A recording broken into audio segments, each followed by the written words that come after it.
Boa tarde a todos, sejam todos bem-vindos no nosso aulão do Enem de hoje. Hoje nós vamos começar com uma aula de Química. Convidamos a todos vocês para prestigiar nosso aulão, compartilhem, manda para os amigos, manda para todo mundo, comentem. Se tiver alguma dúvida, algum questionamento, joga aí no chat para a gente poder estar promovendo um bate-papo bem legal, pessoal.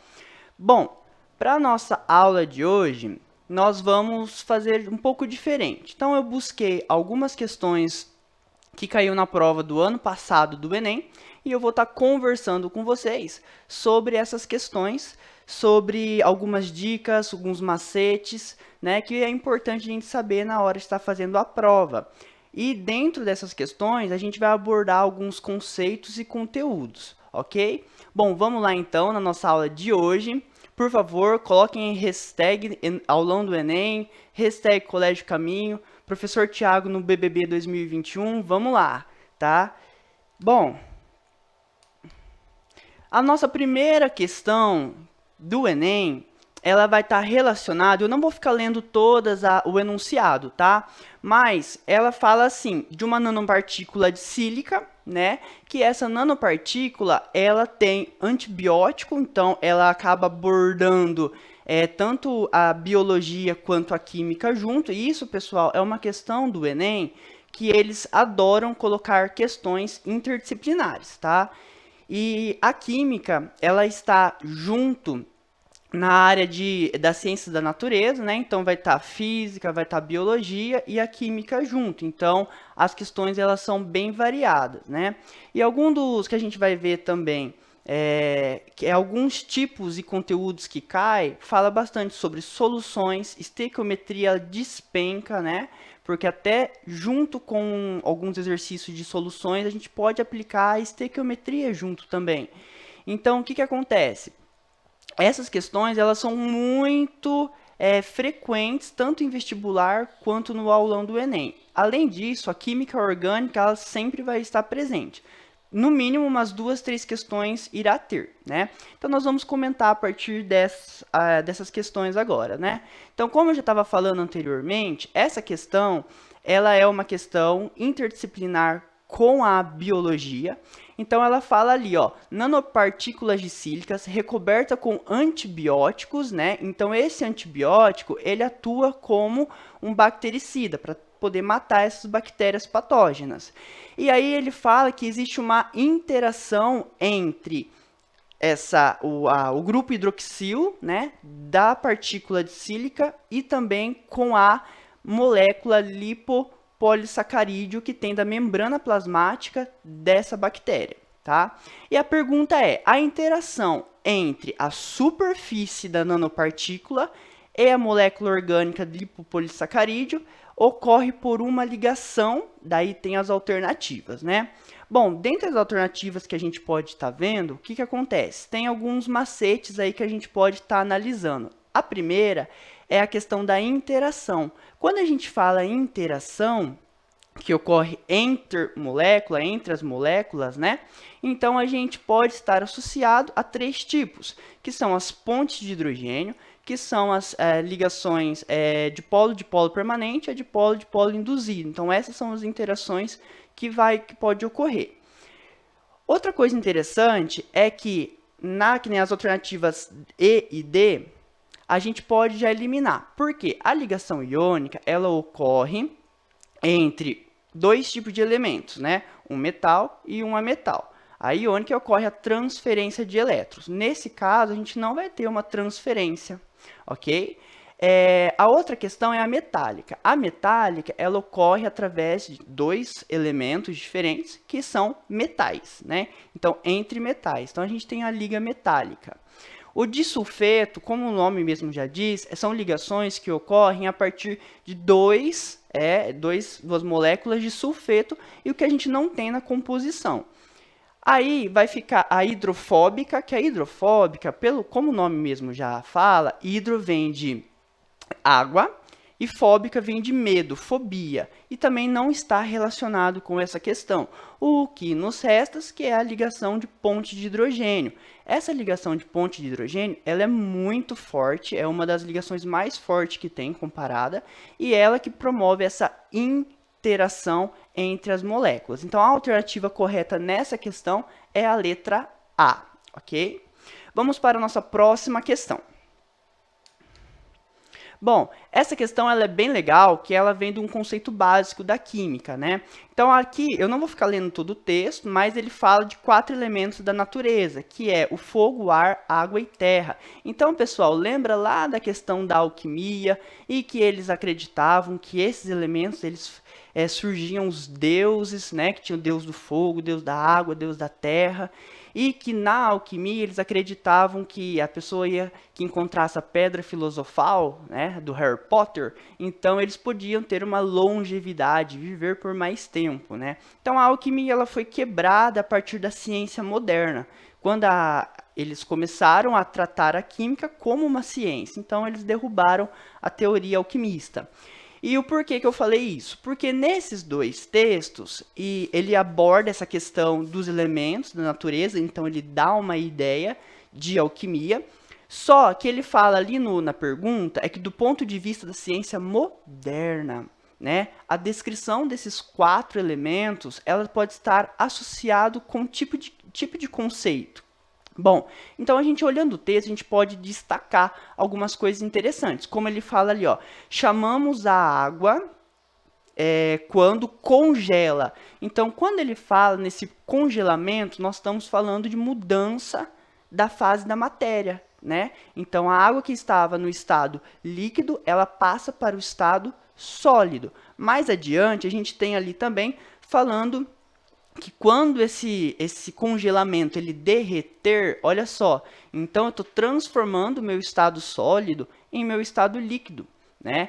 Quando eu transformo isso num estado líquido, o que acontece? Eu tenho uma separação dessas moléculas, porque no estado sólido, as moléculas elas são muito juntas, então elas formam uma dureza, né? Quando a gente tem o estado líquido, a gente tem essas moléculas mais afastadas. Então, isso que vai dar essa característica para a matéria.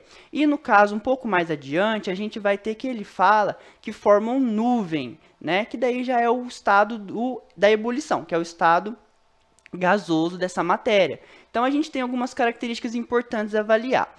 Dentro do estado dessa matéria, a gente vai ter a transformação do sólido para o líquido, que está relacionado com ponto de fusão, né, para transformação desse estado da matéria, e também a gente tem o ponto de ebulição, que quando a água está no estado líquido, e ela passa então para o estado gasoso, tá, pessoal? E olha só que coisa interessante, né? Eu sempre falo para meus alunos, tal, que a gente tem um padrão, né, uma temperatura meio que regular para a gente determinar isso, mas em que a água, por exemplo, ela congela a 0 graus, né, graus Celsius, e ela evapora a 100 graus. Só que isso é a nível do mar, com pressão atmosférica de 1 atm. Na nossa região aqui, a gente tem uma pequena variação. Então, a água ela vai aí tá evaporando aos 97, 98 graus Celsius, ela já tende a mudar o seu estado líquido para o estado gasoso. Gente, depois de tudo isso que eu falei para vocês, a única alternativa que fica para a gente estar falando, que é a correta, é a alternativa D, que fala sobre a fase, então, dessa matéria, ok? Bom, vamos lá. Essa próxima questão, eu classifico ela como um pouquinho mais, assim, o nível dela é mais difícil, por conta de várias etapas que a gente tem que fazer. Ela é uma questão que envolve soluções, então, aspecto quantitativo, então, que ele aborda. Eu também não vou ler toda ela, depois vocês podem rever e estar lendo. Então, eu já vou direto para a resolução e eu vou comentar em cima disso, da resolução. Bom, para a gente, só vou ler aqui o que ele está perguntando, né? Qual é o valor mais próximo para o volume da solução do hidróxido de cálcio, né? Esse CaOH2, em ml, que deve estar contido em cada ampola do kit para garantir. Então, ele quer saber qual é o volume da solução que deve estar que deve conter, então, nesses kits. Bom, vamos lá. O primeiro passo, gente, é extrair todos os dados do enunciado. Então, vamos passo a passo para vocês não errarem. Olhou o enunciado, vocês vão extrair. Então, ele fala que 4% do volume de 100 ml de vinagre. Né? Então, 4% desse valor, a gente tem 4 ml. Então, 4 ml do ácido acético, ele corresponde a quê? Ele corresponde a 100 ml de vinagre. Então, ele quer saber quantas ml desse ácido eu vou ter em 1 ml de vinagre. Então, a gente faz, aí vem a matemática na química, né? Aí, nós vamos fazer uma regra de 3 básica, então uma multiplicação ali cruzada, e o resultado vai gerar em torno de 0,04 ml. A partir disso, se a gente observar no enunciado, ele dá o valor da densidade. Pessoal, aqui nós achamos o volume, certo? Agora nós vamos ter que achar a massa, para a gente poder depois aplicar na fórmula da concentração. Então, ó, a segunda parte é avaliar a questão da densidade, né? Então, ele tem que a densidade é a fórmula, quem lembra? Densidade é igual a massa dividido pelo volume, né? Então, a densidade que o enunciado nos traz é 1,1. Enquanto que a massa é o que a gente vai determinar e o volume foi o que nós acabamos de encontrar, 0,04. Novamente, uma multiplicação cruzada a gente pode fazer e o resultado vai ser 0,044 gramas desse ácido, tá? A terceira parte, pessoal, é encontrar a massa, então, do hidróxido de cálcio. Para a gente encontrar, a gente tem que escrever a equação química. Como que a gente vai escrever? A gente vai olhar no enunciado o que ele vai estar falando. Quem está reagindo com o quê, tudo mais. No enunciado ele fala que os reagentes são o ácido acéptico e o que mais? E o hidróxido de cálcio. A partir disso, a gente pode, então, determinar o produto. O produto, aí a gente tem a dupla troca das reações, tem que a gente o cálcio, ele vai atacar o hidrogênio do ácido acético para poder se ligar lá, então vai formar um acetato de cálcio e depois ele acaba formando também água. Aí a gente entra no balanceamento dessas equações químicas, né? Então a gente vai contar a quantidade de carbono, a quantidade, todos os elementos que tem no produto, a mesma quantidade tem que ter no reagente e vice-versa, ok? Bom, aplicando e escrevendo a equação química, agora a gente pode jogar a nossa perguntinha. Quantas gramas de hidróxido de cálcio a gente vai ter em 0,44 gramas do ácido acético? Né? Então, beleza. Então, essa é a segunda linha, e é sempre a dica que eu dou para os meus alunos, jogar a pergunta na segunda linha, porque a primeira, a gente vai extrair essas equações, os valores, da equação química. Como que a gente faz isso? Ó, qual unidade de medida que a gente está usando? Não é gramas? Então, em cima também tem que ser gramas. Para isso, então, a gente coloca lá o volume. A gente tem que achar a massa dele, né? Então, nós vamos pegar a molécula do ácido acético, ok? E nós vamos começar a olhar na tabela periódica e relacionar a quantidade de elemento que tem com a sua massa. Então, isso a gente consegue achar a massa molar. Por exemplo, aqui na molécula, a gente vai ter 2 carbonos. Então, ó, esses 2 carbonos que você está vendo, cada um dele, a massa é 12. Então, 12 vezes 2, 24. E assim por diante. O hidrogênio, a gente tem 4 hidrogênios. Então, a massa dele é 1. 4 vezes 1, 4. E do oxigênio, a massa dele é 16. 16 vezes 2, né? Então, a gente vai ter o 32. Somando tudo, vai dar 60, só que observem aí nessa molécula que vai ter 2 mols. Esses 60 gramas é para 1 mol. Então, o que a gente tem que fazer? Multiplica esse valor por 2 e é o que vai dar o 120 ali, ok? Bom, pessoal, que mais? A partir disso, a gente vai ter o seguinte: 120 gramas, então, que vocês estão observando ali, de ácido acético, corresponde a 74 gramas. O que isso quer dizer?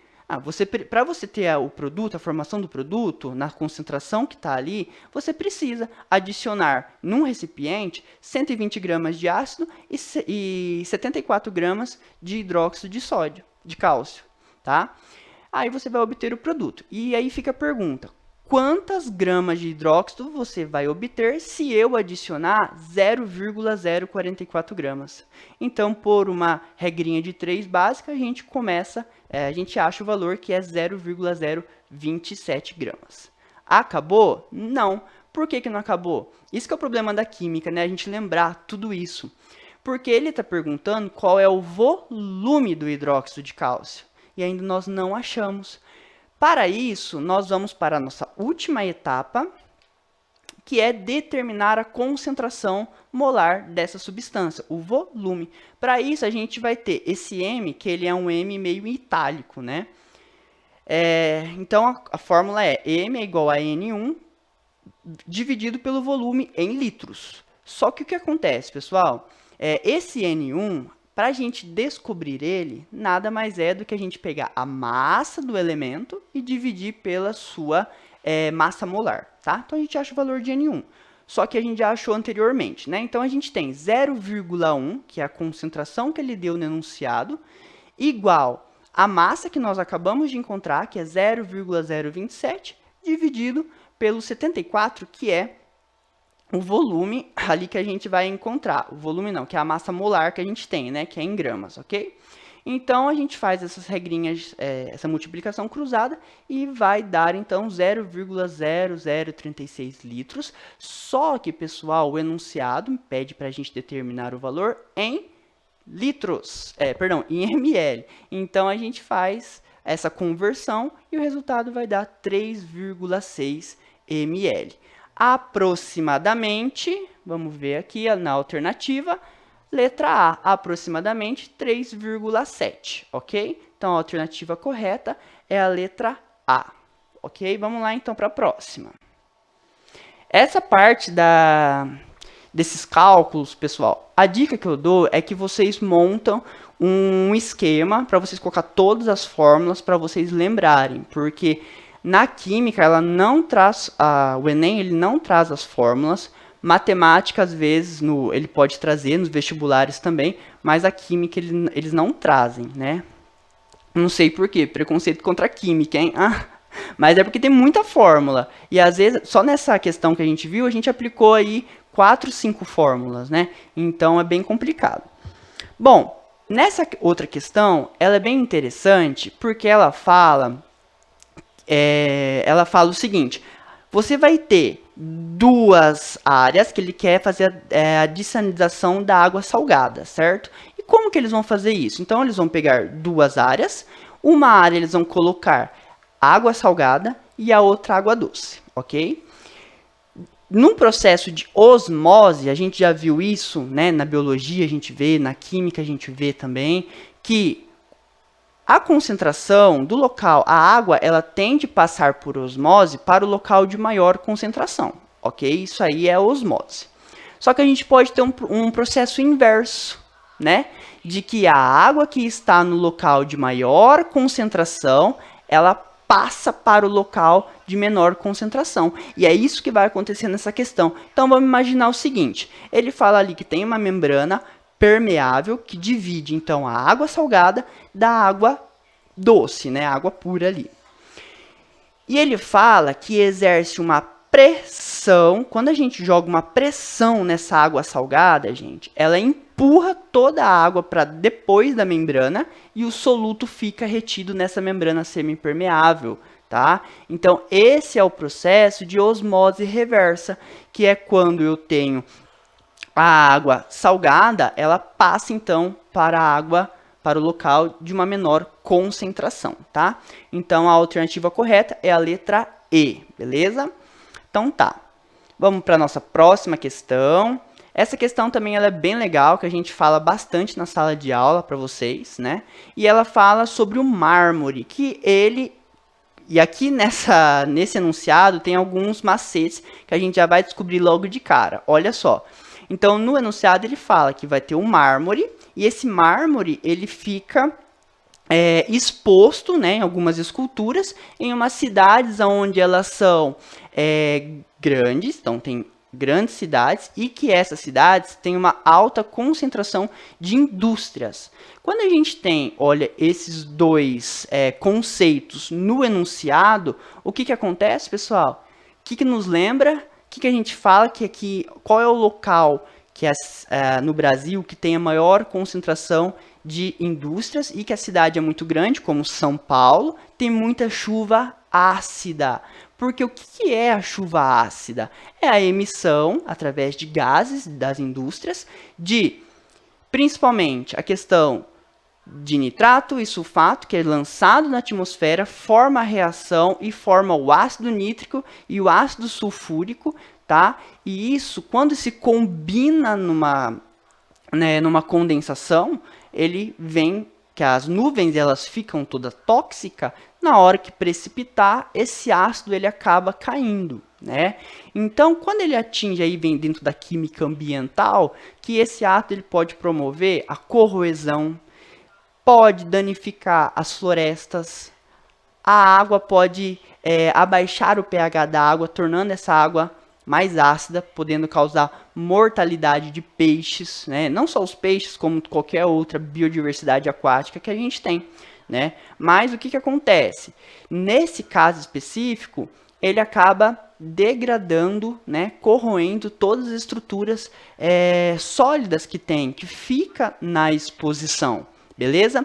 Então, como a gente pode estar analisando essas alternativas, ali ele fala da oxidação do mármore na letra A, depois ele fala da decomposição, que também não tem nada a ver com isso, ondas de choque, de forma alguma, né? A gente já pode eliminar logo de cara, abrasão por material particulado, também não tem nada a ver, e a única que se relaciona com esse conceito que a gente falou foi a alternativa E, que vem através da acidez da chuva que cai sobre a superfície então desse mármore e o que acontece? Começa então a promover essa corrosão, né?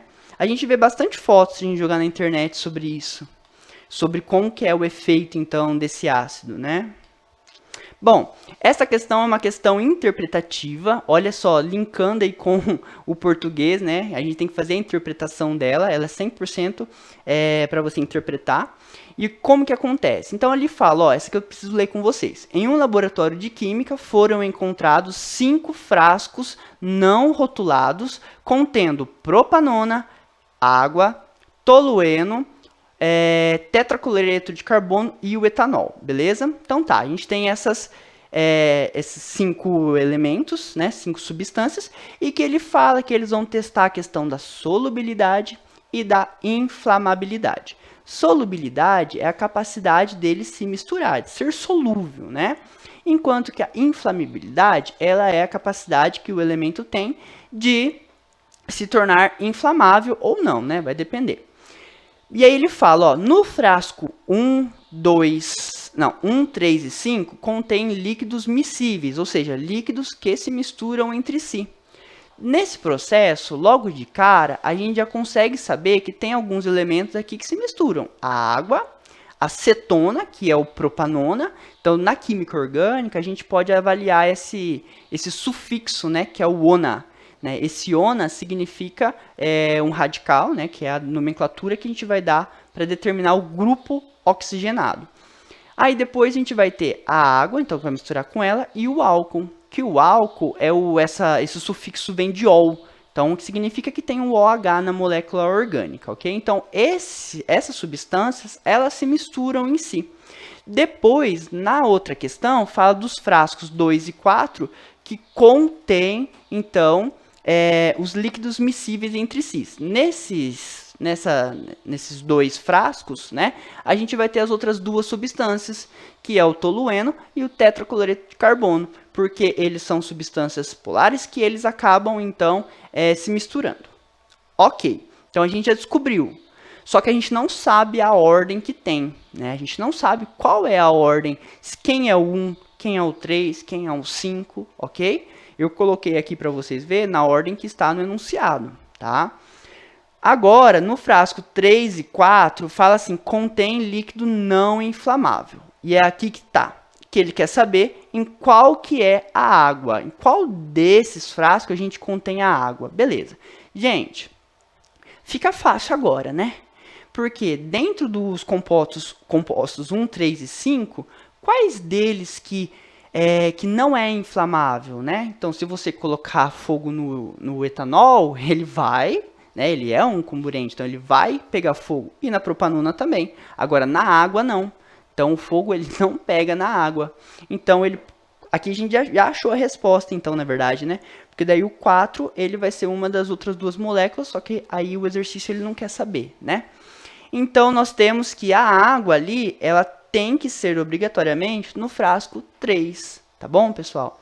Entenderam? Então, essas questões vocês têm que ler, vocês têm que desenhar, vocês têm que fazer elas na prova assim bem detalhado para vocês não se perder. Porque na química, o problema é esse, né? O problema é vocês entenderem o enunciado. Uma vez que você entender, aí você vai embora. Né? E eles confundem muita gente também, porque os enunciados, às vezes, eles trazem lá no começo uma assim bastante coisa, né, sobre informações que não são pertinentes assim para você resolver o exercício, às vezes. E aí o que acontece? Então você acaba não dando bola muito para o enunciado, né? Então você já vai direto na questão. Então vocês têm que tomar muito cuidado, porque vocês têm esse tipo de questão, mas como a gente está vendo também, tem questões interpretativas que a gente precisa se atentar a todo o enunciado. Eu acho que dá tempo da gente fazer mais uma só. Vamos escolher uma aqui, ó, para vocês. Decantação. Essa aqui é legal. Essa aqui também é interpretativa. Então, ali ele fala, ó, na perfuração de uma jazida petrolífera, então existe as pressões do gás e tal, e ele fala que junto com o bombeamento desse petróleo, vem outras substâncias, como areia, argila, né? E vem também a questão do petróleo bruto. Gente, aí ele pergunta, né, e água salgada. Para a gente separar esse petróleo, qual é o primeiro processo que a gente tem que fazer? Olha só, ele fala uma coisa que é importantíssima para a gente determinar nesse enunciado, que está ali, ó, compostos mais densos, tá? Quando ele fala em composto mais denso, ele está falando em densidade, ou seja, peso e volume. Quando ele fala isso, ele fala que todos os compostos, água salgada, argila e areia, é mais denso do que o petróleo. O que acontece? Então, quando a gente joga no recipiente, essas substâncias tendem a afundar e o petróleo ficar na região da superfície. Isso ocorre por quê, pessoal? Porque o petróleo ele é mais leve, ele é mais denso, né? Então ele acaba ficando nessa superfície, ok? Então, a partir desse contexto, a gente já consegue saber até qual é a alternativa. Mas eu coloquei aqui também para vocês a questão da densidade de algumas dessas substâncias. Ó, água salgada, a gente pode observar ali, ó, que é 1,017. A areia, que daí ela é 1.700 kg por metro cúbico e tal, e o petróleo ali é o menos denso. Esse processo de separação, então, pessoal, de substância com relação à densidade, nada mais é do que decantação. Você deixar decantar para você, aí vai ficar tudo separadinho em camada, observando ali argila, areia, água salgada e o petróleo em cima, e você acaba retirando somente o petróleo, tá? Bom, pessoal, então é isso a nossa aula de hoje. Gostaria de agradecer a todo mundo que participou, todo mundo que curtiu. Convidar aos demais alunos a vir conhecer o nosso colégio, né? Vocês podem estar mandando mensagem, nós estamos aqui aberto para vocês. E se quiserem, então, convidar os amigos também, vir aqui ao colégio, vocês serão muito bem-vindos, muito bem recebidos. Espero que o ano que vem nós possamos estar juntos aí na química pesada, química maçante, mas é bem legal, viu, pessoal? Tem muita aula prática no laboratório.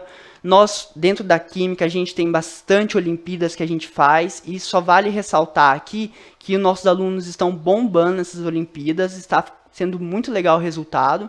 E é isso, pessoal. Então, tenha uma boa tarde, um bom continuamento aí do nosso aulão e até mais. Grande abraço. Colégio O Caminho está há 27 anos fazendo história na cidade de Cambará. Com uma estrutura física ampla, moderna e aconchegante, nossa sede foi projetada para atender alunos de todas as idades, desde a educação infantil até o ensino médio, com métodos de aprendizagem diferenciados, professores qualificados e experientes. No Colégio O Caminho, mais do que uma formação educacional, nossos alunos são formados para a vida. Nós do Colégio O Caminho nos dedicamos a oferecer sempre a melhor educação e os resultados crescem a cada ano. Nossas taxas de aprovações nos vestibulares das mais renomadas universidades públicas e privadas do país cresce constantemente, além da excelente pontuação de nossos alunos nas avaliações do Dom Avalia, realizadas pelos nossos parceiros do Sistema de Ensino Dom Bosco by Pearson, um dos melhores sistemas de ensino